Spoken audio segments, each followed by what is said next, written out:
Me sinto. Me vejo. Me formo.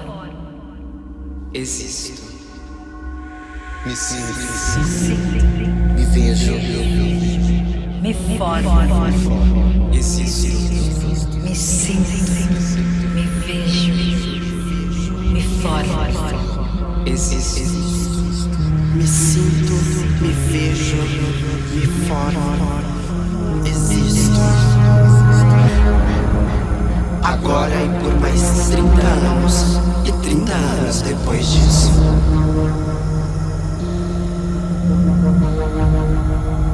Me apresento e me represento como arte, carne, corpo e movimento.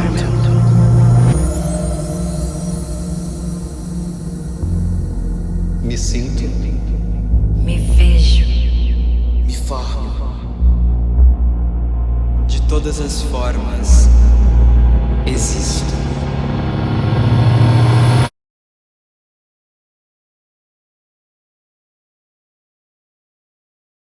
Oi, gente. Obrigado por estarem aqui nesse domingo, feriado, 15 de novembro. A gente comemorando aí, não sei bem o que. Mas juntos aqui celebrando esse quinto Mix literário, né? Pra gente é muito importante estar completando 5 anos dentro dos 30 anos do Festival Mix Brasil, principalmente porque a primeira edição aqui desse braço de literatura queer aconteceu bem no mês em que o Maldito foi eleito, lá em 2018. Então foram 4, 5 anos aí de muita resistência, né, como vocês sabem, diante aí do desmonte da cultura, para a gente manter essa iniciativa aqui. A gente está muito feliz de poder estar com essas toneladas a menos nas costas agora, depois dessas eleições. Outras tensões, sabemos, mas não precisamos discutir elas agora, né? Enfim, é um momento importante para a gente. Obrigado por estarem aqui, ocupando o castelo da bicha Mário de Andrade. Né? Esse é o lugar dela. Opa, acho que tem uma matéria a contato. E queria convidar vocês para os outros eventos que vão até o dia 19 do Mix Literário. A gente vai anunciar os 2 vencedores dos prêmios Mix Literário de melhor obra queer publicada ano passado e também vai dar o prêmio Caio Fernando Abreu por melhor original apresentado no concurso. Os vencedores vão ser anunciados no dia 20 na cerimônia de encerramento do festival. Esse ano a gente está fazendo uma primeira iniciativa formativa, além dos debates, que é um workshop de escrita criativa queer. Cada dia é um profissional falando de um gênero literário. E a gente já tiveram 2 encontros, terão ainda mais 3 encontros, que vocês ainda podem participar. É só passar um e-mail para literariomix@gmail.com ou então dar uma olhada lá no nosso Instagram, mix.literário. Já entrem aí no Instagram, gente, mix.literário. Lá tem todas as informações sobre o curso, as mesas, os debates que a gente está tendo aqui, já estão gravados lá como live, mas depois vão entrar no YouTube também. Acho que é isso, passei todos os recados. Obrigado, gente. Para todos, todas e todos, sejam bem-vindos então à programação, mais uma mesa do Mix Literário, que faz parte da programação do Mix Brasil. Agradeço a comissão organizadora do festival, a equipe da Biblioteca Mário de Andrade e também ao Alexandre pelo convite para mediar o debate sobre essa figura que é tão importante para a cultura e para a literatura do país, que é o Mário de Andrade, esse safado. Num dos prefácios que o autor escreveu para o romance Rapsódia Macunaíma, O Herói Sem um Caráter, que foi publicado em 1928, o autor recuperava uma fala popular que dizia que se 3 brasileiros estão juntos, estão falando porcaria. De certo modo, na nossa mesa, que recebeu o título de Vulgaridades do Cânone, o Armário de Delícias de Mário de Andrade, é disso que nós vamos falar. Porcaria aqui reúne a ideia de sensualidade, de sexualidade, da vida baixa, do gozo, das diversas faces do obsceno, do erotismo, do que é dito à boca pequena, do que não é dito e do que é interdito. Parafraseando Manuel Bandeira, nós vamos falar hoje sobre o lirismo, a graça, o verbalismo popular e, sobretudo, a sacanagem de Mário de Andrade. Nesse 2022, em que a gente celebra o centenário da Semana de Arte Moderna, que sacudiu o ambiente cultural e literário do país, nós vamos fazer uma espécie de balanço sobre uma das figuras principais do movimento modernista e também desvelar um pouco da contribuição dele para o campo da arte. Então, eu vou primeiro apresentar os nossos 3 brasileiros reunidos aqui. Uma pequena biografia para a gente depois começar a falar as nossas porcarias e safadezas. Temos aqui a professora Eliane Robert Moraes, que é professora de literatura brasileira da Universidade de São Paulo. E dentre das suas pesquisas está as relações entre estética e erótica, sobre Marquês de Sade e literatura libertina do século XVIII europeu, sobre Bataille e o surrealismo francês, e sobre o erotismo modernista na França e no Brasil. Ela organizou a Antologia da Poesia Erótica Brasileira, que foi publicada pela Ateliê Editorial em 2015. Organizou também o Corpo Descoberto, Contos Eróticos Brasileiros, 1852-1922, foi publicado pela CP Editora em 2018, e nesse ano organizou a Seleta Erótica de Mário de Andrade, que vai ser um dos nossos temas de hoje, e foi publicado pela Editora Ubu. Temos também a Aline Novaes de Almeida, que é graduada em Letras pela Universidade de São Paulo, e lá ela também defendeu o mestrado sobre Mário de Andrade e o doutorado sobre Murilo Mendes.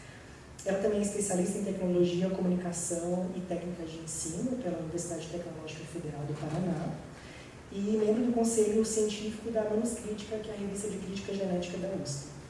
Ela colaborou com a pesquisa e escreveu o pós-fácil da Seleta Erótica do Mário de Andrade e publicou nesse ano, pela Fundação Alexandre de Gusmão, uma edição anotada da Gramatiquinha da Fala Brasileira, que também vai ser o tema que nós vamos conversar hoje, que é uma obra do Mário de Andrade. E, por fim, temos aqui o Alexandre Rabelo, que é graduado em História e Letras pela USP. Ele é o autor de Nicotina Zero, Desintoxicação em uma Noite, que foi publicado pela Editora Rua em 2015. Itinerários para o Fim do Mundo, que saiu pela Patois em 2018. E, nesse ano, publicou Miss Macunaíma, Romance e Invocação, pela Editora Record. Ele também organizou, junto com a Cristina Judaro, a obra chamada Resistência dos Vagalumes, antologia brasileira escrita por LGBTQs. Foi publicado pela Editora Nós em 2019 e ele é um dos idealizadores e curadores do Mix Literário, que completa 5 anos em 2022 e é um festival que nasceu com o objetivo de dar visibilidade para as narrativas que reflitam sobre as questões e as vivências da comunidade LGBTQIA+. Bom, vou começar então com a nossa pergunta. A gente tem um escritor, um romancista e duas pesquisadoras e a gente então tem 3 obras que nasceram do contato e do embate quase corpo a corpo com a obra do Mário de Andrade. A Gramatiquinha da Fala Brasileira, que é um trabalho de uma vida inteira do Mário, que escreveu durante algumas décadas, ele é o resultado de uma ampla pesquisa da Aline no acervo do Mário de Andrade, que hoje está depositado no IEB da USP. Na Seleta Erótica, a professora Eliane revisita a produção literária em verso e em prosa, revisita os ensaios, as trocas epistolares, para interrogar sobre o erotismo e a tópica da sexualidade na produção do Mário. E já no Miss Macunaíma, o Alexandre invoca para o plano da ficção o Mário de Andrade, criando um personagem atormentado pela sua própria criação, pelas suas próprias criaturas, um Mário que revisita as suas obras, que revisita a sua história familiar, sua vida íntima, tudo isso num limiar entre sonho e realidade, entre vida e morte, num romance que mistura as formas da escrita de si com a ficção. E aí, eu queria, talvez, pedir para que vocês, cada um, apresentassem um pouco a obra de vocês, no caso, Miss Macunaíma, a Seleta, a Gramatiquinha, e tendo em mente que nós, leitores, quando a gente começar a ler essa obra, qual é o Mário que a gente vai encontrar dentro dela? Que tipo de Mário que sai das obras de vocês? Começa com ele, professor Eliane.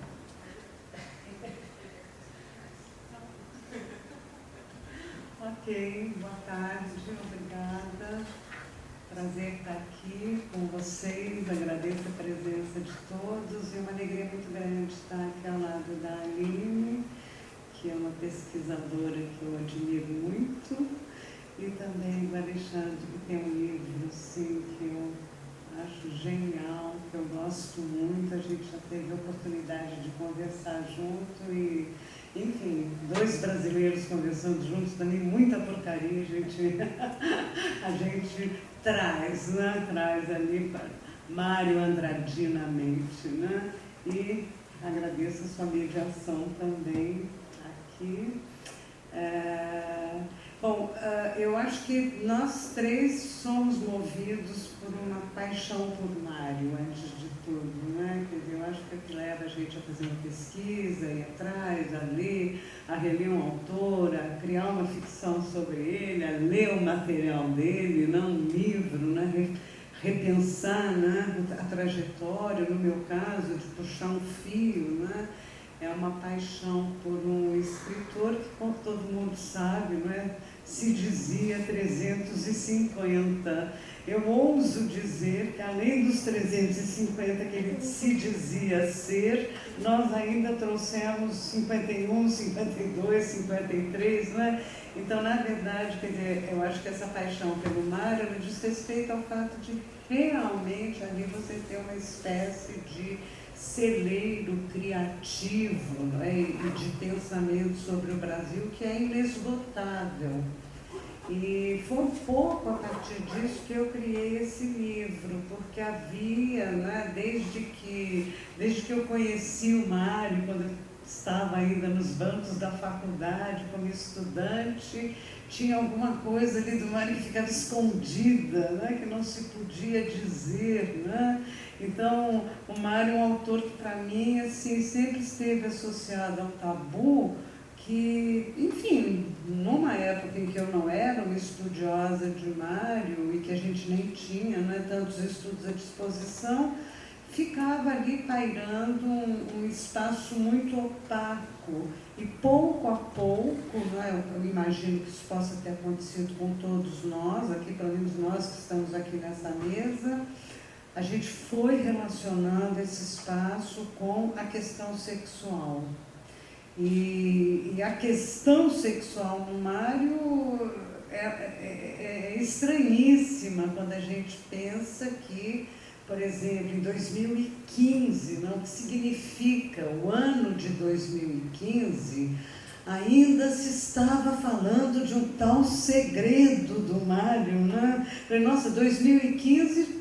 Muita gente já estava até com vergonha de ser hétero, né, declarado. O que a gente estava escondendo já era, né, a heteronormatividade. E ainda existia um rumor sobre a sexualidade, uma carta em que ele se confessava homossexual.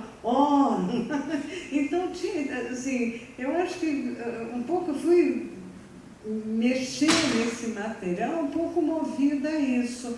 2015, o Mário de Andrade foi um autor homenageado na Flip e eu tive uma alegria muito grande de ter sido convidada para participar da mesa de abertura, junto com a Beatriz Sarlo, essa grande ensaísta argentina, e o Eduardo Jardim, que tinha acabado de escrever uma biografia de Mário. E aí tinha assim incômodo de, né, quer dizer, você diz, bom, ok, nos anos 20 essa coisa da homossexualidade era escondida, depois quando ele morre, mas assim, em 2015 eu achava um disparate isso. Então comecei a elaborar um pensamento que eu considero um pouco assim, digamos, a moldura desse livro, que era o seguinte: houve um problema muito grande com relação à homossexualidade do Mário, né? Isso ficou absolutamente escondido, quer dizer, algo que não podia ser dito e que assim se manteve, não é? Como um tabu. E isso, de certa forma, contaminou a própria produção do Mário de Andrade, que é tão sexualizada, né? É tão erotizada, e nada ali podia se mexer. Então, com a ajuda, inclusive, da Aline, que foi, na época, minha assistente de pesquisa, da Marina Damasceno de Sá, também, que outra pesquisadora que me ajudou, a gente começou a fazer uma pesquisa para levantar aquilo na obra de Mário, que trazia, né, quer dizer, menções, conteúdos mais ou menos explícitos de sexualidade. E aqui, quer dizer, para não alongar muito, eu o que eu posso dizer sobre o livro é que o livro tenta pontuar, sobretudo na obra do Mário, esse interesse incrível que Mário tinha sobre o sexo. Ou seja, esse interesse mix mesmo, para a gente trazer um pouco, né, essa puxada aqui desse festival tão bacana, quer dizer, esse interesse que passava por um olhar assim, muito plural ao sexo, à sexualidade, ao erotismo, e que se organiza em toda a sua obra, tendo, obviamente, como grande puxada a questão do homoerotismo, que era da sua sexualidade, digamos, pessoal. Então, foi um trabalho assim, que me deu enorme prazer em fazer, que é uma antologia daquilo que é erótico na obra do Mário, sem deixar de condensar com aquilo que era erótico também na sua pessoa. Com vocês essa tarde. Bom, a Gramatiquinha da Fala Brasileira não necessariamente é um trabalho erótico do Mário, embora a gente também já encontre o interesse na questão do sexo no livro. Eu acho que agora é incontornável, depois de ter participado da pesquisa com a Eliane, olhar a obra do Mário e não identificar o elemento erótico. Ele está presente em todas as obras do Mário e não seria diferente com a Gramatiquinha, na pesquisa linguística. Mas aí a gente pode falar isso no decorrer da mesa. Mas a Gramatiquinha, assim, o que é que ela me evidencia do Mário de Andrade? Ela me evidencia estar diante de um grande pesquisador. Alguém que só vai escrever depois que se documenta. Ou seja, estou falando de um pesquisador que fica horas e horas na biblioteca, seja na sua biblioteca pessoal, ele é um grande colecionador, ou na biblioteca de amigos, ou bibliotecas públicas, à procura daquilo que ele está pesquisando. E além também dessa pesquisa mais erudita nos livros, na Gramatiquinha a gente também tem a pesquisa na rua, né? A pesquisa, o levantamento a partir de conversas, daquilo que ele capta de outros, né? Mas essencialmente eu estou falando de um grande erudito.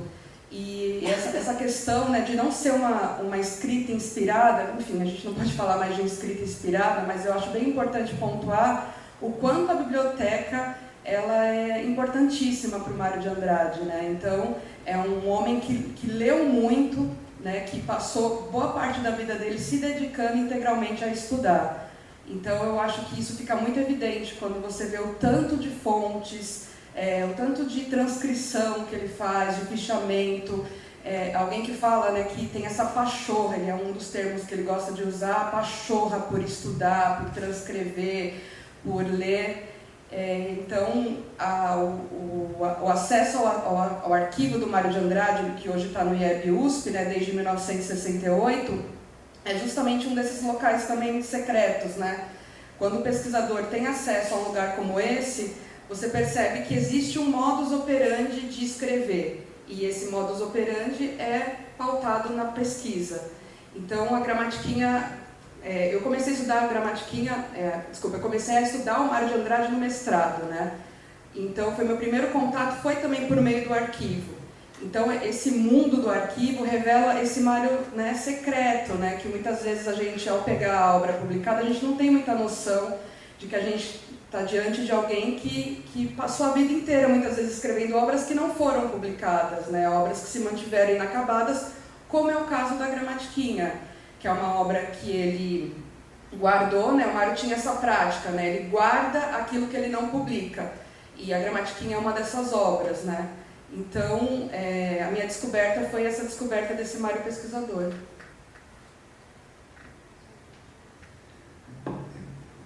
Miss Macunaíma foi um romance que eu comecei a escrever por uma paixão pelo Mário também.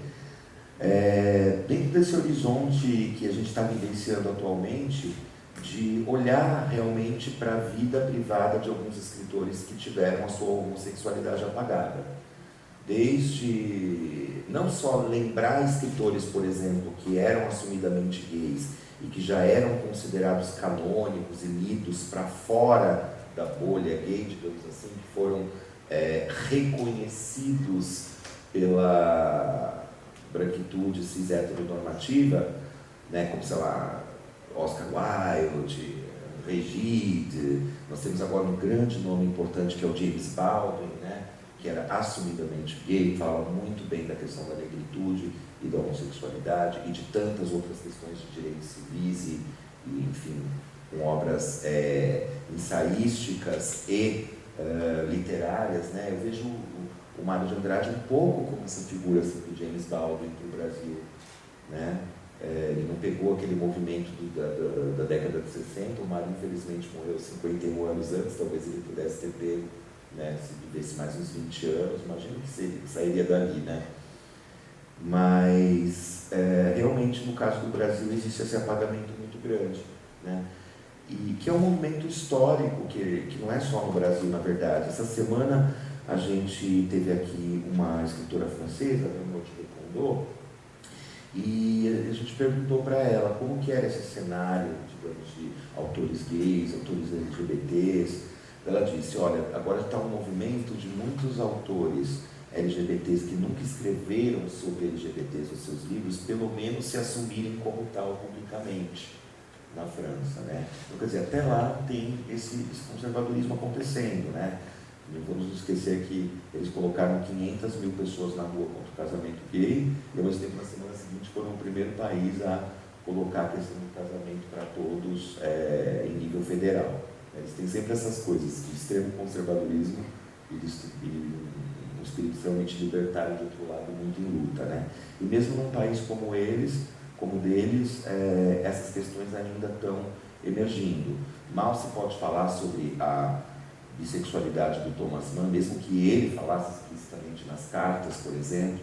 Então, eu acho que a gente está muito nesse momento de refazer, repensar os cânones e até pensar como que academicamente esse cânone é criado dentro de uma política do conhecimento que acontece, né, nas universidades, enfim, e quem domina essas universidades, que ainda é essa figura cis heteronormativa, né? Por isso que figuras como a da Eliane são tão importantes dentro da universidade, né? E então meu interesse partiu um pouco daí, porque eu lia os contos do Mário quando eu era adolescente, nos anos 90, que saía do vestibular, os contos novos, tudo. Eu ficava perplexo de ler um conto como Frederico Paciência e ninguém comentar o quão gay o Mário era, né? Eu ficava realmente perplexo. E aí, a coisa vai, a coisa vem, você vai cada vez mais vendo esse lado erótico do Mário, enquanto ele está buscando uma emancipação dionisíaca para a sociedade, né? Não só para os gays. Mas eu acho que o principal mesmo, essa questão do mesmo forma como fizeram com o Lima Barreto, com o Machado de Assis, da gente começar a mostrar mais a negritude deles, mostrar que eles eram autores negros e por serem negros eles eram muito importantes, né? Só pesquisas muito recentes estão mostrando toda a linhagem né, de negritude na família do Mário, materna e paterna, o quanto isso influenciou, e essa questão da homossexualidade, né? O livro, por exemplo, foi batido, né, pelo nosso amicíssimo Alcir Pécora, pela Folha de São Paulo, que odiou, porque é vulgar demais. Ele pensou do livro as 10 frases mais vulgares do livro para colocar no jornal, né? E desvalorizar o jornal exatamente, e desvalorizar o romance exatamente pelo seu conteúdo vulgar, né? E sempre me inspirou bastante no Mário o quanto ele quebra muito o dramalhão que o burguês e o pequeno burguês amam, principalmente nós, o melodrama da novela que a gente ama, né? Essa coisa catártica de se identificar com o sofrimento, né? Ele sempre quebrou muito isso com o xiste, com a piada. Ele tinha o dramalhão muito grande, mas ele quebrava isso. Isso, para mim, já é a coisa mais preciosa, talvez, que eu tenha aprendido com o Mário de Andrade. Porque ele já me ensinou um outro olhar para o mundo. Independente dele estar falando sobre ser gay ou não, esse olhar para o mundo que ele me deu, eu vou carregar para sempre. Como me olhar de uma maneira em que eu possa quebrar o meu próprio dramalhão como homem gay, que a gente tem muitas narrativas baseadas no sofrimento, no personagem gay que morre no final, na glamorização do sofrimento, né? Então, é isso que é impressionante como um cara de um século atrás, né, que ainda está tão potente com tantas obras vivas, né, dialogue dessa maneira tão direta, assim, comigo, com os nossos tempos. Né? Posso só fazer uma observação aqui? Eu acho tão importante essa questão do vulgar, sabe, Alexandre? Porque, obviamente, que não se trata de fazer um elogio irrestrito à vulgaridade, mas eu acho que a gente tem que ter um cuidado em assim, usar essa palavra vulgaridade e acionar dispositivos de reconhecimento de vulgaridade. E isso aí, assim, eu super agradeço ao Mário de ter dado essa liberada também na minha cabeça, bem ou mal, a gente é universitário, né? Quer dizer, tem essa coisa assim, uma reverência com o pensamento erudito, continuo tendo, isso é incrível. Mas quando o Mário fala assim, 3 brasileiros estão juntos, estão falando porcaria, quer dizer, quando ele usa a palavra porcaria, o uso que ele faz de porcaria, de sujeira, de coisa, de treco, de negócio, de palavras que são muito rebaixadas, mas que elas dizem aquilo que faz parte da nossa vida rebaixada, da nossa vida da cintura para baixo ou daquela da cintura para cima que é, né, contaminada, né, pelo baixo. Então, eu acho que a gente tem que ter um cuidado para sair dessa posição elitista, né, e ficar apontando as vulgaridades. Eu acho que há vulgaridades que podem não ter o menor interesse, mas há outras, como o Mário reconheceu, que têm o maior interesse e que dizem, né? E que se a gente não chegar nelas, a gente está sendo muitas vezes preconceituoso, elitista. E isso aí o Mário conseguiu um trânsito tão legal entre o erudito e o rebaixado, que a gente ainda tem muito para aprender com ele, né? Só isso. Só lembrando, gente, daqui a pouquinho eu acho que eu vou pensar em fazer 2 blocos e depois eu passo para abrir a pergunta para todo mundo também poder participar.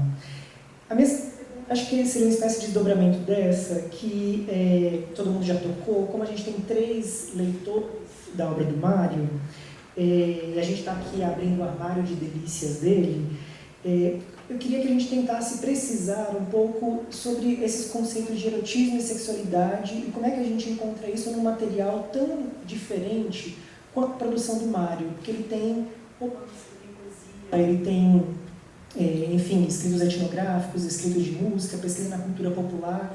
Então, para um leitor que às vezes está acostumado, né, o nosso leitor que tem uma memória do Mário da escola, a gente está acostumado a ler contos novos, talvez a Paulicéia Desvairada, alguns vão ler ali o Amar Verbo Intransitivo, mas a senda do erotismo e a senda da sexualidade do Mário é muito maior e perpassa. A gente conseguiria precisar um pouco melhor como é que a gente encontra a sexualidade do Mário de Andrade e o erotismo em Mário de Andrade, para ficar nos termos que a professora Eliane utiliza na Seleta? Como é que a gente localiza isso nos textos ensaísticos e literários? Pergunta difícil, hein? Opa! O Mário falava, né, ele usava essa expressão que acho que a gente pode ter de saída, que era pansexualidade, né? Quer dizer, então a gente já imagina o alcance que ele estava pretendendo quando ele está falando de sexo, né? Quer dizer, assim, tem um alcance muito, muito vasto, né? Então é difícil responder essa pergunta quando a gente está falando do Mário justamente por isso, né? Que você tem, sei lá, uma sexualidade, digamos, inclusive mais hétero, né? Mas absolutamente vertiginosa no Macunaíma, né? De repente você tem todo um olhar, assim, eu diria, sensualizado para a mulher nos poemas da Negra, você tem né, naquelas Marias todas da obra de Mário, né, que dá uma sensualidade. Eu diria que, com relação à figura feminina, a palavra que eu preferia usar é sensualidade. E você tem, né, quer dizer assim, poemas, prosas, crônicas, uma vastidão muito grande de questões homoeróticas na obra do Mário, não é? Que muitas vezes ele chamava dos prazeres indestinados, não é? Eu acho essa expressão magnífica, não é? Quer dizer, essa ideia de que, não é? Quer dizer, não são os prazeres com um objetivo, né? Né, de procriação, né, um objetivo social, são os prazeres indestinados, né, aquilo que está mais solto, né, que até na cidade também, né, solto ali no Cambuci, aqui no centro, né, uma coisa um pouco mais turva, mais misteriosa, que é incrível. Então, eu acho que essa designação do que é erotismo via a obra de Mário, ela passa por muitos caminhos. E essa riqueza, né, que a gente pode ir lendo, que tem algo um pouco do inesgotável. Sabe? Acho que essa é outra palavra também que vale a pena lembrar. Tem algo que não se esgota, né? Quer dizer, o escritor, eu acho que Mário efetivamente é um dos escritores que mais investiram na questão sexual no Brasil, né? Assim, na literatura brasileira, né? Não é todo escritor que tem o interesse que ele teve em sexo. E justamente em função disso, né? Dele pensar realmente o erotismo como uma dimensão fundante da nossa humanidade, e encontrar, né, essa manifestação do erótico numa variedade de lugares que é incrível, né? Eu penso um pouco, né, assim, é difícil dizer isso, mas que essa imensidão, né, do sexo que o Mário reconhece como erotismo.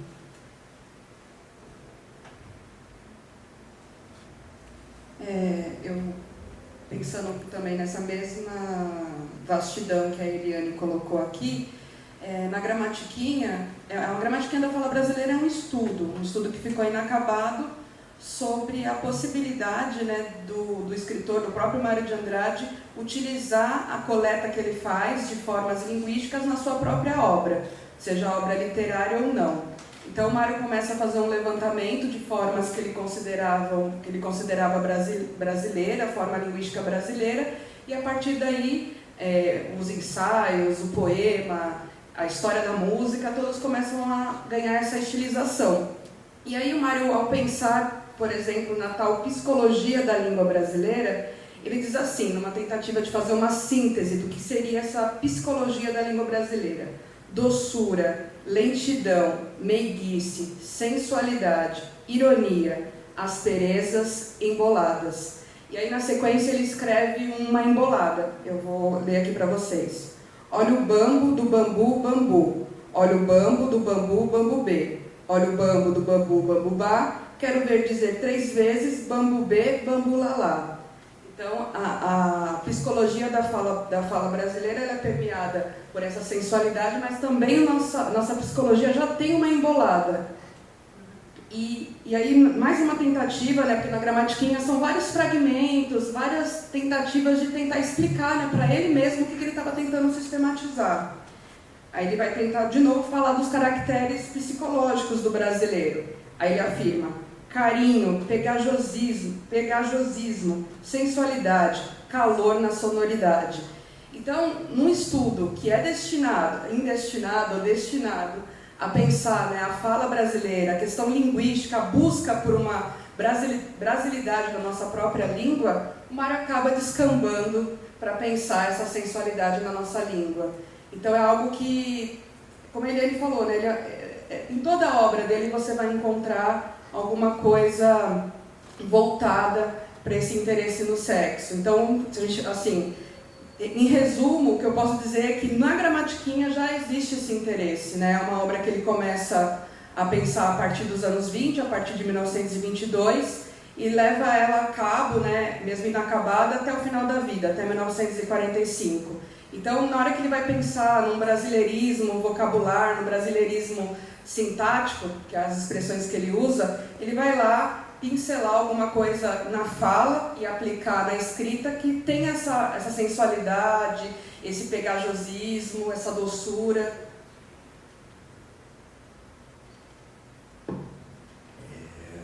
Essa questão, para mim, aparece um pouco na relação do Mário com a rua. Quando eu comecei a entrar um pouco mais no Mário, eu comecei a ficar muito perplexo com aquelas cartas dele, sei lá, para o Manuel Bandeira, falando: eu fiquei vagando a esmo 3 horas pela neblina do Parque da Luz, pelos trilhos da estação de trem.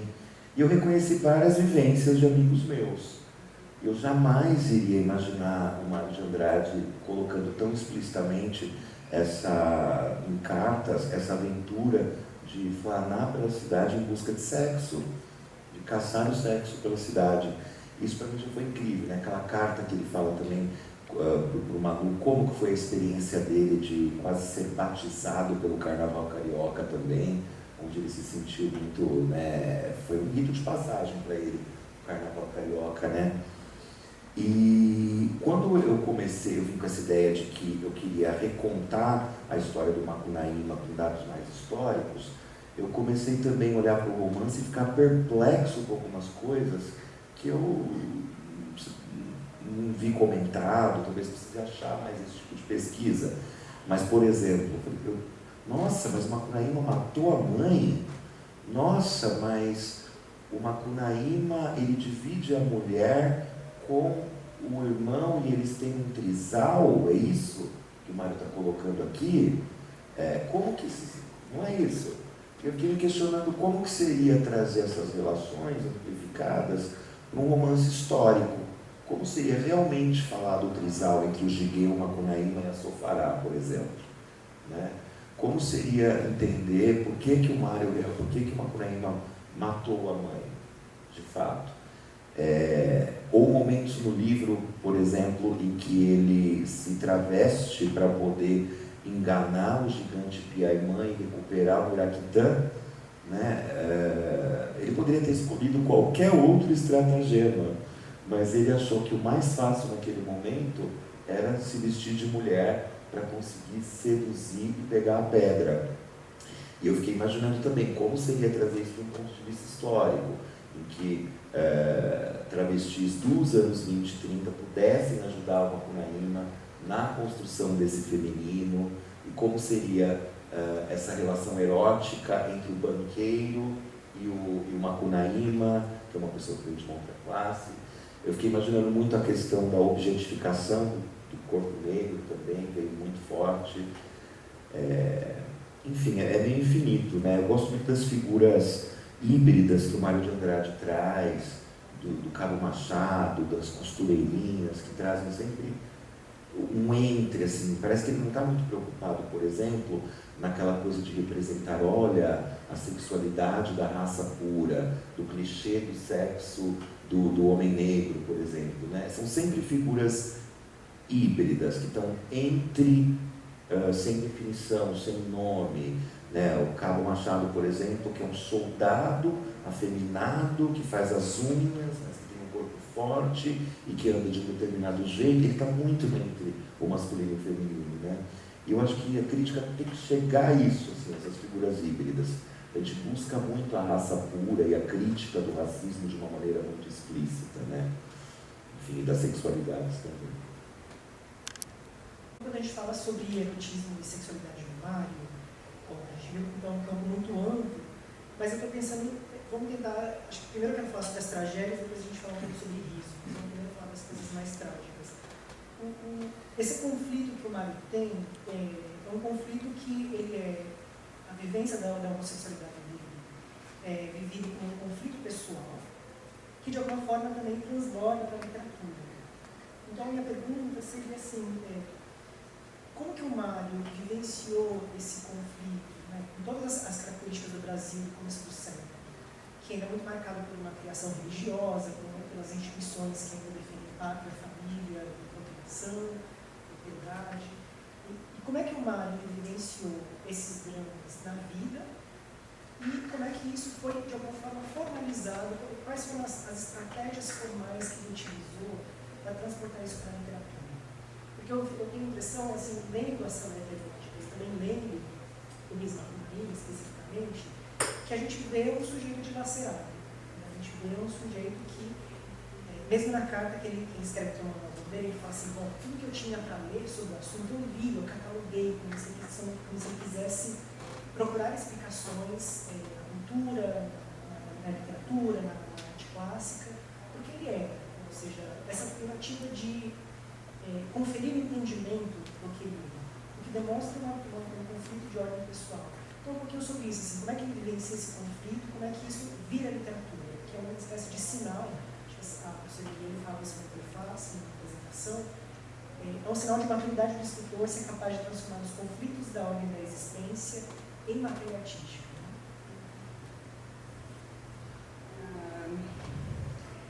Eu não sou biógrafa também, então não dou conta, né, de como o Mário vivia, não é isso. Mas é sempre legal a gente pensar que toda vez que nós estamos falando em erotismo, nós já estamos no campo da fantasia. Isso eu acho que é fundamental, né? Então, a gente já está, mesmo quando você está falando como é que fulano vivia tal coisa, já vivia em clave de fantasia, porque não há como viver a sexualidade sem a concorrência da fantasia para ninguém e também tampouco para o Mário, né? Então, a gente já está nesse campo. Então, o que a literatura, me parece que um autor como ele faz na literatura, não é? Quer dizer, é transfigurar isso, não é? Em palavras, não é? Como é que... E o Mário, quer dizer, ele foi... Tudo bem, eu acho que tem a coisa do dilaceramento, tem uma melancolia muito forte na poesia, mas ele foi também assim, um mestre ali com a capacidade de colocar isso em palavras, né? Então, eu acho que o Mário, sim, isso ainda a gente vai ter que estudar muito, e até a apresentação aqui ao livro eu dei esse título, que é O Dito pelo Não Dito, porque ele soube habitar aquele espaço, não é? Que fica entre a impossibilidade de dizer e dizer, né? Então, bom, a gente depois até pode ler alguma coisa aqui, mas eu acho que isso foi, assim, o grande achado dele, foi não se render ao interdito. Não pode falar, então nós vamos usar, não pode usar a palavra, então a gente usa 10 outras, ou 20 outras, ou 50 outras. E isso, para mim, um momento, assim, grande momento dele está no Macunaíma, num capítulo que ele vai falar sobre o puito, né? Então, só para relembrar, no momento que o Macunaíma está no centro de São Paulo, ele encontra uma vendedora de rosas, de flores, e ela, então, propõe que ele vá comprar uma flor para colocar, melhor, para enfiar no buraco da lapela, né? Então, já tem essa, né, quer dizer, esse ato de enfiar num buraco. E aí o Macunaíma fica buscando o nome desse buraco, né? E aí ele já diz que não quer falar a palavra buraco, porque buraco a gente podia confundir com outros buracos do corpo. Mas orifício também não era uma palavra boa, porque orifício era uma palavra muito elevada, assim, né? Era mais para o português escrito do que para o brasileiro falado. Aí ele pensa em boutonnière, não é essa palavrinha francesa que no Brasil dá em botoeira, né? Mas boutonnière seria, ou botoeira seria uma palavra transplantada de uma outra língua, então também não funciona. Mas vejam bem, conforme ele vai quebrando a cabeça para dizer como é que se nomeia aquele buraco, ele vai cada vez mais chamando a atenção para aquele buraco. Até que tem um momento, então, que a mocinha está ali para colocar a flor, né, no buraco em questão, e ele diz, não me coloque isso nesse puito, dona. Bom, a solução do puito é genial, porque puito é o nome de um personagem da mitologia indígena que existia numa época em que as pessoas comiam e defecavam pelo mesmo buraco. Então ele consegue uma solução ali, não é, para falar do buraco, sem em nenhum momento dar o nome que vulgarmente nós costumamos dar a esse buraco. E com isso, ele passa o capítulo inteiro falando do buraco interdito. Então, eu acho um negócio genial, porque assim, não é proibido falar, ok, mas a gente fala de outro jeito. E falando de outro jeito, a gente chama mais atenção ainda. Né? E esse estratagema que está no Macunaíma, na verdade você pode reconhecer em N outros lugares da obra de Mário. Então, assim, a genialidade dele nessa transfiguração literária também, eu acho que em termos de erotismo, não tem paralelo no Brasil.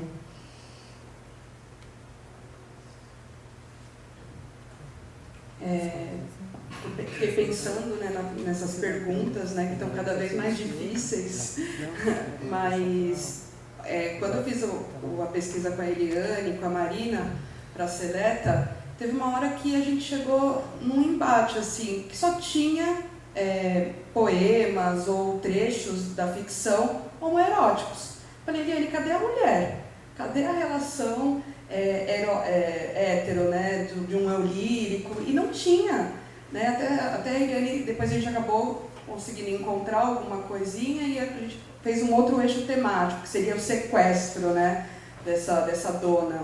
E era muito evidente isso para mim. Isso eu só fui realmente perceber ao fazer a pesquisa. Não era tão evidente de que eu conhecia Cabo Machado, Frederico Paciência, mas eu não sabia que existia de fato essa ênfase no erotismo. E não só nessas obras célebres, né, nesses textos célebres.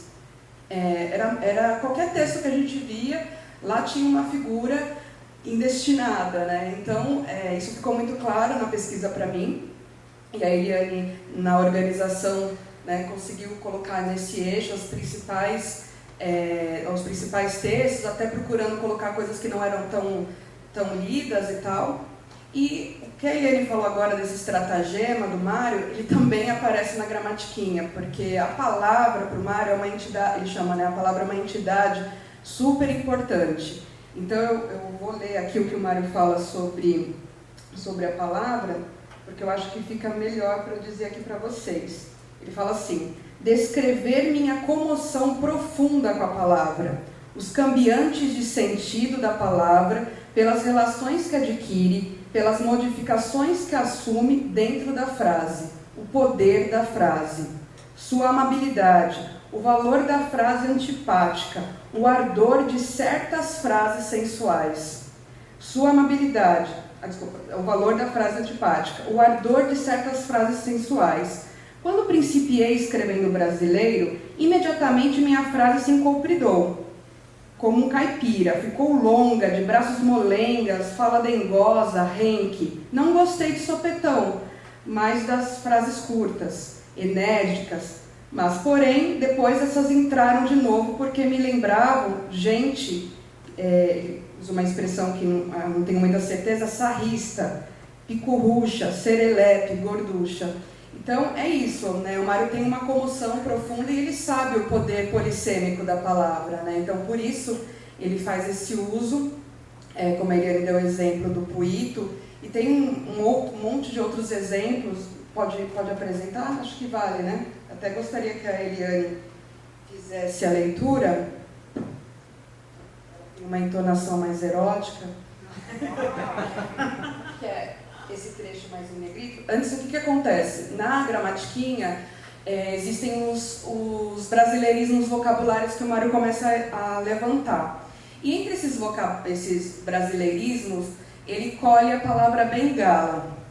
Só que a palavra bengala, nessa acepção que o Mário já colhe, que aliás ele colhe de uma obra francesa que ele estava lendo, enfim, tradução livre aqui, que seria essa obra, Ensaio sobre a Literatura Maravilhosa dos Negros, seguida de contos indígenas do oeste africano francês. Então, entre esses contos que o Mário está lendo, ele identifica o uso da palavra bengala, né, entre esses contos do oeste africano, numa acepção conotativa. Né? E aí, inclusive o Mário faz essa marcação no livro dele e já identifica membro viril, e não bengala como instrumento que auxilia na locomoção. Ele já lê no conto nessa percepção conotativa, e ele assinala. E aí no Turista Aprendiz, logo no momento da partida, né, do Mário, que é essa viagem que o Mário faz ao Nordeste brasileiro, no Turista Aprendiz, o Mário já faz esse uso conotativo de bengala. Logo no primeiro momento que a embarcação está saindo de São Paulo rumo ao Rio. Aí eu queria que a Eliane lesse justamente o emprego da palavra bengala. Vocês verão como ela está bem produtiva nesse trecho. Tá, é do Turista Aprendiz, do dia 7 de maio de 1927. São Paulo, partida de São Paulo. Comprei para a viagem uma bengala enorme de cana da Índia. Ora, que tolice! Deve ter sido algum receio vago de índio. Sei bem que esta viagem que vamos fazer não tem nada de aventura nem perigo, mas cada um de nós, além da consciência lógica, possui uma consciência poética também. As reminiscências de leitura me impulsionaram mais que a verdade, tribos selvagens, jacarés e formigões. E a minha alminha santa imaginou canhão, revólver, bengala, canivete, e opinou pela bengala. Pois querendo mostrar calma, meio perdi a hora de partir. Me esqueci da bengala, no táxi lembrei da bengala, volto buscar bengala e afinal consigo levar a bengala para a estação. Faltam apenas 5 minutos para o trem partir. Me despeço de todos, parecendo calmo, fingindo alegria. Boa viagem, trago um jacaré, abracei todos e ainda faltavam 5 minutos outra vez. Não fui feito para viajar, bolas. Estou sorrindo, mas por dentro de mim vai um arrependimento assombrado, cor de incesto. Entro na cabine, agora é tarde, já parti, nem posso me arrepender. Um vazio compacto dentro de mim. Sento em mim.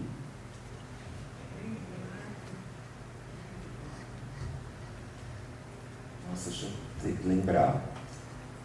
Começou um pouco com essa questão do conflito pessoal. Sim. Se for se ater no Macunaíma, por exemplo, eu acho que o Macunaíma me dá uma impressão de estar nesse lugar entre a melancolia e o deboche, que me parece um lugar bem brasileiro, assim. E isso faz com que é um sofrimento, quase de uma saudade de um tempo que nunca foi, nunca vai ser, de um Macunaíma desenraizado, que nunca mais vai, que está sempre no entre, e ao mesmo tempo o deboche para poder não viver se minando dentro apenas dessa melancolia. Eu tenho um pouco essa impressão, assim, no Macunaíma especificamente.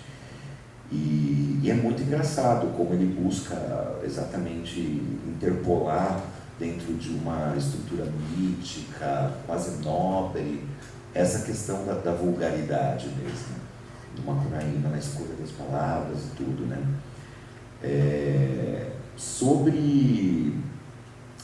Eu acho que essa força, essa representação do sexo para ele ele via mesmo talvez como uma força dionisíaca de sobrevivência mesmo, né? Porque não são mulheres vítimas, né? As mulheres são valorizadas pelo fato de terem uma sexualidade forte, quando isso aparece, muito mais do que terem o corpo sexualizado sob o olhar do homem transformado em objeto, né? Eu acho que isso é um olhar super gay. O gay está sempre buscando a diva, sabe? As costureirinhas são as divas do Mário, E aí, quando eu fui fazer a adaptação do Macunaíma, eu pensei exatamente no quanto, durante toda a juventude do Macunaíma, foram as mulheres que ensinaram tudo para ele no livro. Foram as mulheres, e eu queria exatamente mostrar o que essas mulheres ensinaram. Como foi que a Sofará, por exemplo, ensinou a sexualidade para o Mário, para o Macunaíma, né? E para mim é um lugar de inversão total, você mostrar uma mulher dominando a educação sexual daquele jovem. Eu queria muito trazer para esse lado, assim, né? Até, se você me permite, tem um trechinho que é da segunda parte do livro, exatamente quando são as primeiras vivências da juventude e adolescência, né? E tem um momento que, parecido com o do livro, que a Sofará vai para longe para algum igarapé com o Macunaíma, né? Eu coloquei assim, aqui.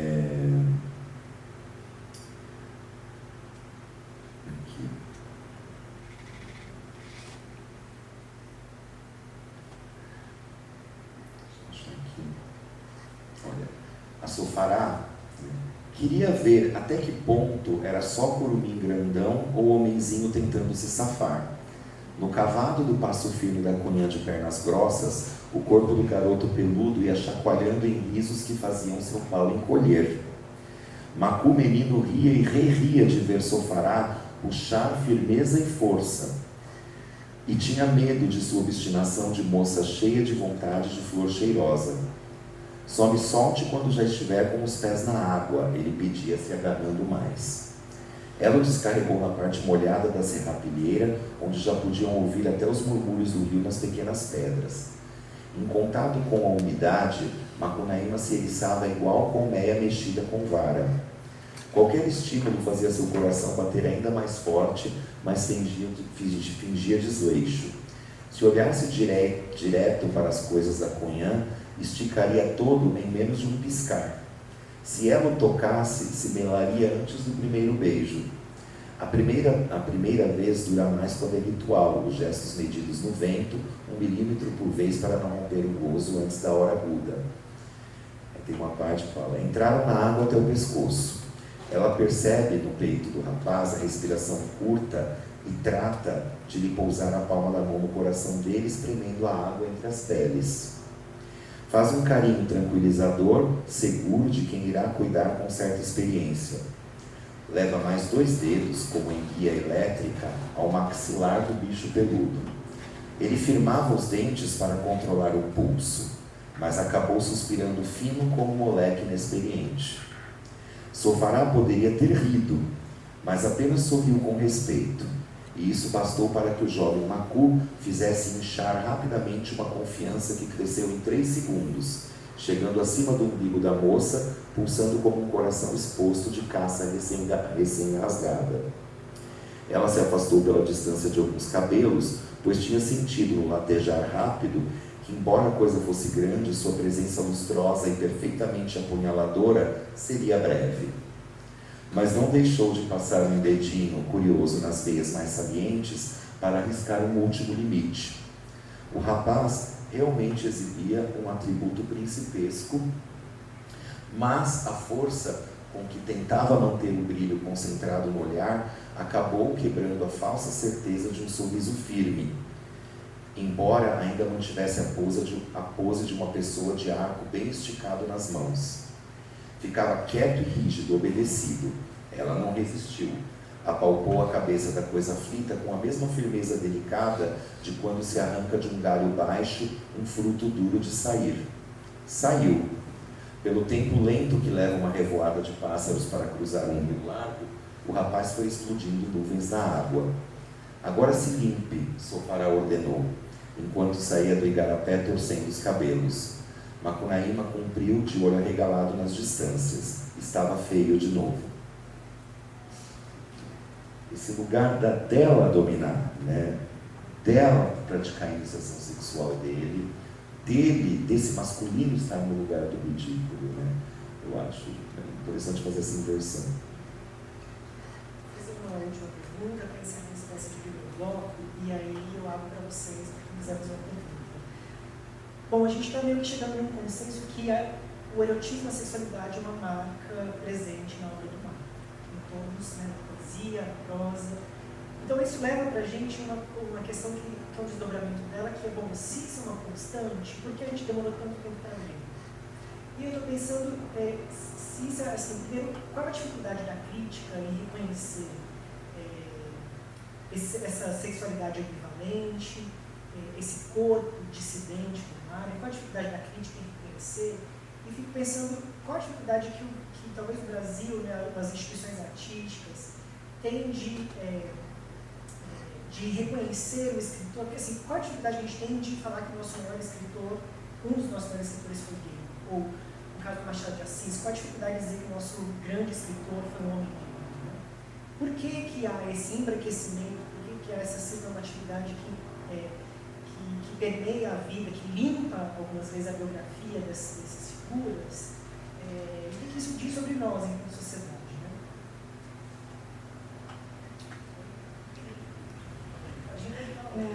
Eu estava falando, eu estava lembrando de um texto que eu li recentemente, mas também uma palestra do Silviano Santiago, que eu ouvi agora no Rio de Janeiro, há pouco tempo atrás, em que ele vai trabalhar em cima do óbito do Machado, mas da própria certidão de óbito, e ele mostra, né, que na certidão de óbito aparece, né, quer dizer assim, nome, filho, desse, daquele, cor branca. Né? É incrível, né? Nem morto, né? O autor pode ser reconhecido na sua negritude, né? Então, eu acho que, enfim, a gente está num país que tem, né, uma herança, né, católica muito pesada, né? Então, eu acho que isso de uma elite, né, muito, até hoje a gente, né, vê, acho que até agora, né, na eleição do Lula e tal, mas uma elite que tem um medo, né, de se macular, não é, com personagens populares, né?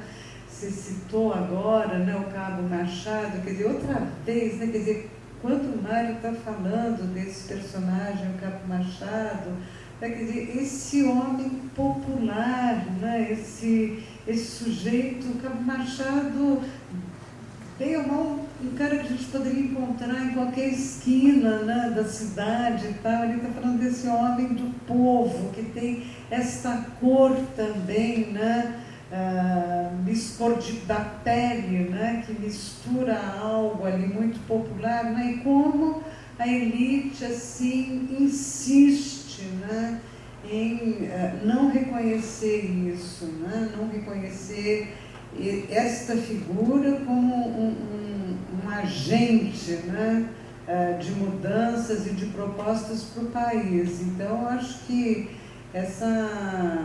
esse porquê está muito aí, né, nessa elite que não sai do lugar, né, com esses valores morais, religiosos, né. Agora, deixa eu relembrar um pouquinho sobre o início da questão que você faz, que é... Se também é assim, por que a crítica também é muito... A crítica, isso, que eu acho que a gente deveria mesmo pensar um pouco sobre isso. Acho que faz parte um pouco de um certo projeto de elite, de manter a crítica assim num patamar muito afastado das porcarias, das sujeiras, do mundo baixo e do baixo corporal, do baixo social também, né? Então, a crítica universitária, né, quer dizer assim, não quer reconhecer, no caso do Mário, eu acho que até hoje, que um autor que criou um livro que é considerado emblemático da identidade nacional, não quer reconhecer ali o sexo e muito menos o sexo homossexual, entendeu? Então, com um medo, né? Como é que esse personagem pode ser um emblema da identidade brasileira e ser tão sexualizado e ainda criado por um autor homossexual. Assim, quer dizer, essa dificuldade, outra vez, de, né, se comunicar com esse outro lado, que ainda se mantém. Eu acho que é isso, né, que eu estava dizendo, em 2015, né, ainda esse medo de dizer este tal desse segredo, né, do Mário. É realmente muito, né, assim, muito curioso, muito assustador até isso, né? Vamos passar um pouco das perguntas. Peraí, alguém...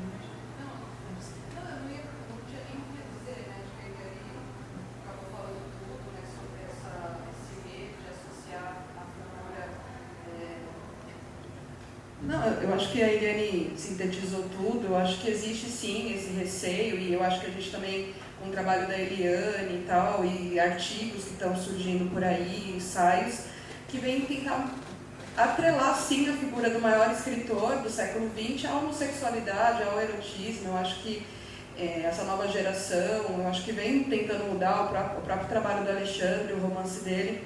E eu fiquei pensando também, né, que esses interditos e essas críticas, o Mário também já sofria na época dele, mas isso nunca o impediu de escrever, de colocar o que ele pensa. Eu fiquei lembrando agora da cena que ele narra, né, no movimento modernista, na conferência, quando ele chega na casa dele com o Cristo de trancinha, que é a obra do Brecheret, que aquilo escandaliza a casa dele, todo mundo começa a passar mal, a tia, a mãe, e ninguém aceita direito ele chegar com aquela escultura do Brecheret, né?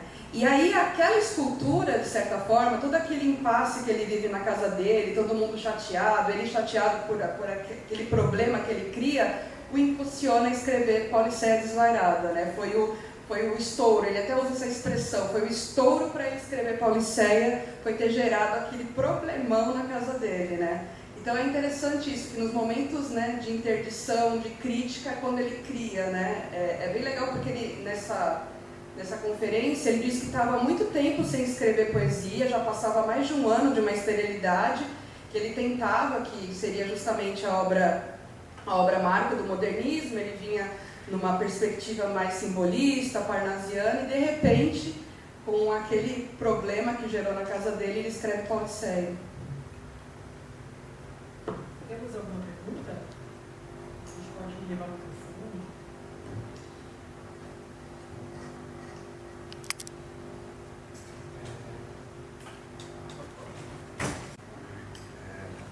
Queria saber, assim, o que o Mário tem, assim, são escritos de muito tempo, assim, olhando pra gente, assim, né, mas são atuais ou não são, e fica pra gente hoje, lendo esses livros, com esse novo olhar, talvez, às vezes ignorado, muitas vezes por outros críticos, e como que a gente pode trazer isso para a leitura atual e como os escritores podem se apropriar também disso, assim, se inspirar, o Mário pode ter uma inspiração desse lado erótico também para uma literatura mais contemporânea.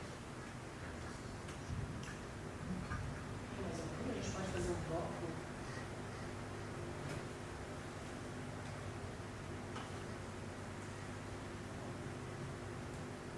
Eu poderia começar a comentar. Uma das coisas que eu acho fundamentais que o Mário pode ensinar para qualquer um de nós é isso, a quebra do dramalhão através do xiste e do deboche. Isso é extremamente popular. Eu não vejo muitos índices de suicídio entre as classes mais baixas. Sinceramente, assim, eu acho que o drama, a tragédia, ela está muito ligada a uma determinada classe média, eu acredito. Não vamos romantizar as classes, sem dúvida nenhuma, mas sei lá, eu fui criado na Cachoeirinha, na Zona Norte, na periferia, eu senti muito contraste quando fui estudar na Barra Funda, quando fui estudar na USP, dessa coisa de ultravalorizar o meu mundo interior. Existe a hipervalorização perversa do mundo interior, o mundo pequeno burguês. Então, como que saída é essa do humor? Né? Para mim, isso é o principal do Mário de Andrade.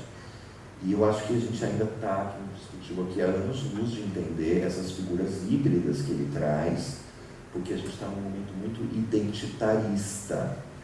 Então é difícil você enxergar essas figuras que estão no entre, que é o que interessava a ele. Teve crítico até que falou que isso era um conservadorismo dele, por ele não ter nomeado as raças, nomeado, né? É difícil avaliar mesmo. Enfim, todo mundo vai querer dizer alguma coisa sobre o que o Mário resta hoje em dia pra gente. Assim, um pouco na continuidade, Alexandre, eu acho que talvez até a gente esteja hoje, a gente passa a ter mais abertura para essa pansexualidade que o Mário traz na sua obra do que há anos ou décadas atrás, sabe? Quer dizer, quando a gente começou a discutir essa questão do não binário, né, dentro das experiências que são tão várias, LGBT, QI, etc. Né? Mas quando apareceu a perspectiva, acho que muito das experiências transexuais e da questão do não binário, eu penso que aí a gente tem uma abertura para sair dessa condenação à identidade. Porque, na verdade, quer dizer, tem a impressão, né, pelo menos eu leio a obra do Mário como um manifesto de liberdade, que não é identitário. Aliás, né, quer dizer, a Aline sempre lembra isso quando ela fala, que o Mário não falava em identidade, era a entidade nacional. Então, a questão identitária, que às vezes engessa muito, é importante politicamente, é importante em momentos de reivindicação, mas às vezes engessa muito na arte, na literatura, né? Torna, né, às vezes muito engessado o erotismo. Eu acho que em Mário a gente aprende muito isso. Então eu quero crer que nós hoje tenhamos algumas portas abertas nesse sentido, sabe? Que o Mário, ele plantou alguma coisa que a gente hoje está começando a reconhecer, nesse sentido, um pouco dessa palavra que é tão importante para todos nós, que é diversidade, né? Quer dizer, efetivamente o Mário é um autor da diversidade. Então, talvez hoje nas salas de aula a gente deva estar reforçando isso, né? Quer dizer, talvez seja o caso de, assim, retirar um pouco o Mário, né, dessa questão da identidade e pensar o Mário a partir mesmo da questão da diversidade, porque tanto a diversidade formal da sua obra, como a diversidade temática e como essa diversidade erótica está muito presente, né, nos seus livros.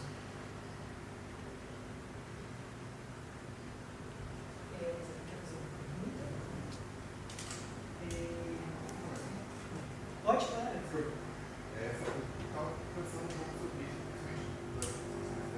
Um livro que eu vou lançar muito recentemente, que é uma espécie de antologia do conto erótico brasileiro. Então, assim, a gente tem uma diversidade muito grande, tem gente muito boa produzindo e mesmo autores que a gente já considera canônicos, né? Fico pensando assim, no Sérgio Santana, numa Hilda Hilst. Eu acho que o Mário está aí, né? Está nesse grupo, né, dos grandes pornógrafos brasileiros, né? Eu acho que ele está aí, né? Ele faz parte desse grupo. Pegando um pouco aqui inspirado um pouco no que o Alexandre falou, no caso do Nelson Rodrigues, o Nelson Rodrigues investiu muito no dramalhão, né? Então, no caso do Nelson Rodrigues, eu vejo assim, realmente autores muito distintos. Eu adoro o Nelson Rodrigues também, mas assim, talvez a gente pudesse dizer que o Mário é, para nós hoje, muito mais contemporâneo do que o Nelson Rodrigues, com relação a essa questão erótica, né? Quer dizer, é um autor mesmo da diversidade, né? Assim, no limite, poderíamos fazer realmente leituras do não binário na obra do Mário, que talvez o esforço fosse maior para tentar fazer numa obra como a do Nelson. Agora, tem muita gente seguindo, né, essa linhagem hoje, muita gente boa escrevendo e tal, então, enfim, acho que tem gente legal continuando aí o que Mário começou. Guardei agora a pergunta do riso, que eu lancei lá no começo, acho que agora seria legal a gente voltar para ela, porque muitas vezes nos textos que tratam da matéria erótica, da matéria pornográfica, da matéria vulgar, o riso desempenha um papel muito essencial.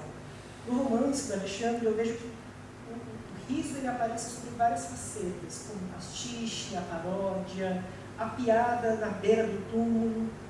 É um riso que, de alguma forma, desestabiliza e, linguisticamente, ele é bastante interessante porque ele permite mobilizar uma série de figuras do excessos, hipérboles, exageros.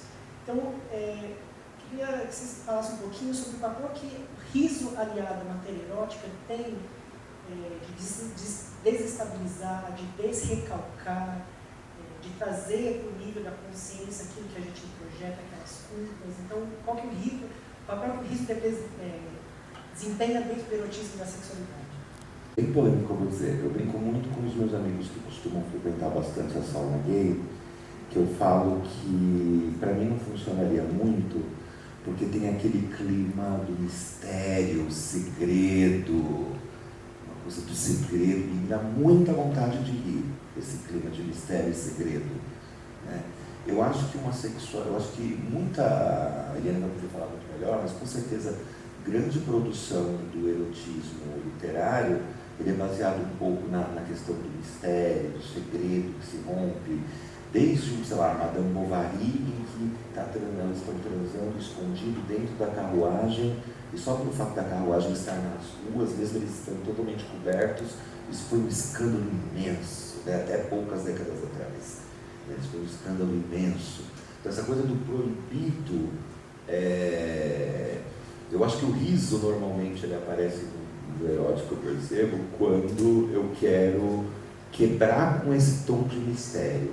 Por que eu preciso sempre associar o erotismo com o proibido, o secretivo e o misterioso? Por que a sexualidade, por que eu não posso olhar para o corpo do meu parceiro e dar risada? Por que eu não posso olhar para o meu próprio corpo e dar risada? Por que é sempre o sexo gay, por exemplo, no filme, é sempre uma dança renascentista? Sabe? Um jogo de luz e sombra para que seja higienizado o suficiente para que seja indicado ao Oscar. Né? Não pode ter nenhum tipo de fluido, não pode ter nada, como a gente já consegue ver na representação do sexo hétero de uma forma um pouco mais bonita, interessante, né? Então, para mim tem um pouco a ver com isso, assim, o riso está no domínio e o mistério, o segredo está no outro. Por exemplo, também tem outras diferenciações, que a gente vai falar sobre literatura que trabalha com o erotismo e a sexualidade, que às vezes são divisões que pendem mais para o campo da moral do que para o campo estético. Então, as obras que algumas vezes são classificadas como obras vulgares ou romances de entretenimento, porque traz mais abertamente palavras, termos, expressões, enquanto outras acabam entrando no terreno da alta literatura, porque ela é mais alusiva, porque ela é mais velada. Queria que vocês me falassem um pouco sobre isso. Aí já pensando agora para além do Mário, né, porque tem depois do Mário, para chegar até nós, onde é que a sexualidade hoje e o erotismo, ele se posiciona dentro talvez do mercado literário, do mercado editorial, pensando talvez que ainda tem editoras que encaram que o tema do da sexualidade, do erotismo, é uma coisa de nicho, enquanto outras acham que pode ser literatura, algumas divisões que são mais morais e menos estéticas, outras que dizem que são estéticas, mas eles estão colocando questões morais para classificar como formas de independente. Eu queria que vocês falassem um pouquinho sobre isso. Só perguntas fáceis, uma banca. Gente, nem um doutorado.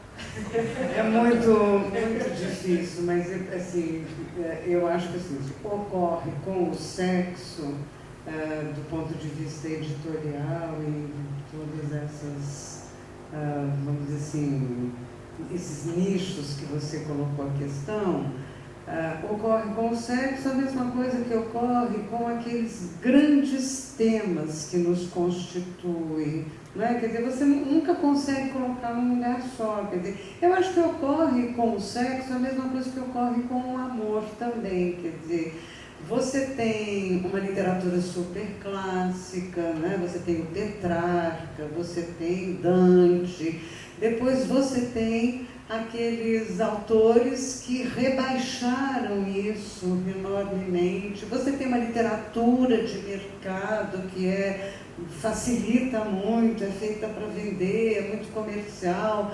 Você tem quem quebra paradigma, quem mantém os paradigmas, enfim. Se você pensasse em alguns temas como o erotismo, o amor, a violência, esses grandes temas assim, que nos constituem, sem os quais a gente não existe, eles vão sempre ter assim, representações e manifestações muito elevadas e muito rebaixadas. O problema é que nem sempre as representações rebaixadas são má literatura. Às vezes, má literatura é quando é muito elevada, entendeu? Então, assim, eu acho que a gente tem o melhor exemplo aqui no Brasil, assim, de longe, que é a literatura pornográfica da Hilda Hilst, sabe? Quer dizer, aliás, grande continuadora do Mário de Andrade nesse sentido, grande continuadora. Não dá para agora começar a falar sobre isso, mas assim, no momento em que a Hilda escreve um livro como o Caderno Rosa de Lori Lembe, ousado do jeito que aquele livro não é? Indomesticável, e grande literatura, aquele livro é um absurdo como literatura. Aquilo ali olha olho no olho com o Marquês de Sade, com o Jorge Bataille, com um Aretino, né? Quer dizer assim, é deste nível. O que a gente se coloca, pelo menos a gente que está na crítica e tal, é que nem sempre a literatura mais suja, mais porcaria, para usar as palavras do Mário, é a pior, às vezes até melhor, como é o caso da Hilda. Então, o que a gente, me parece, né, o que a gente está vivendo hoje é um momento muito rico em que a gente tem, também vivendo na sociedade, né? A gente está, infelizmente, essa criatura horrorosa como Madamares, agora até virou senadora, né? Quer dizer, a gente está numa sociedade que você tem um horror desses falando de roupa rosa para mulher e azul para homem, mas ao mesmo tempo nós estamos numa sociedade que sabe, que a gente tem manifestações assim literárias incríveis em termos de erotismo também, de uma variedade, muita coisa feita por mulheres, tem textos de homerotismo geniais. A gente tem, nós estamos falando da nossa amiga Mara Moura, que é uma escritora de mão cheia, e tematizando o universo transexual. Então, a Damares que nos perdoe, mas a gente está avançando divinamente em relação a uma abertura, às interrogações que a gente vem fazendo a essa matéria erótica que é sempre muito opaca. né? É sempre muito opaca. O que está dando nota agora, para a nossa alegria aqui, é que não é o moralismo que está dando a pauta, mas não está mesmo. Não é o moralismo que está dando a pauta da boa literatura. Não é mesmo. E aí, bem, essa parada a gente venceu, né? Vencemos as eleições, né, com muita alegria, e essa parada a gente está vencendo. Estamos aqui numa biblioteca pública de São Paulo, podendo falar porcarias de altíssimo nível. E é isso, né?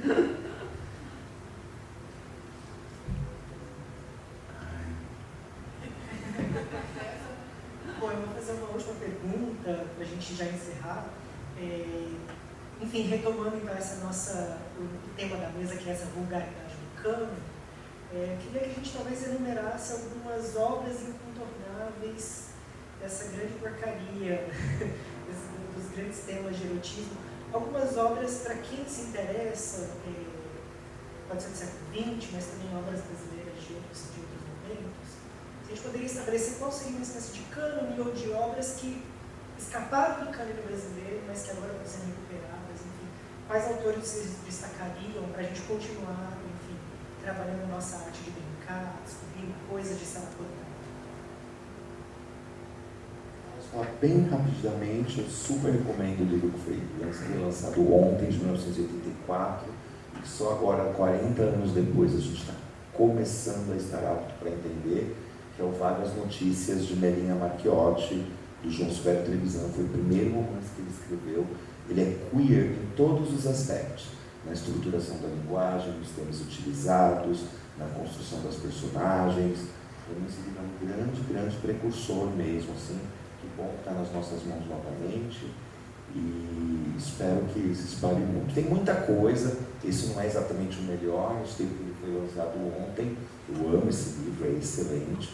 Tem o meu livro, que é o livro da Eliane, que é a Matiquinha, acho que os nossos livros também, vocês vão encontrar muitas porcarias lá também, no bom sentido, né, da Eliane.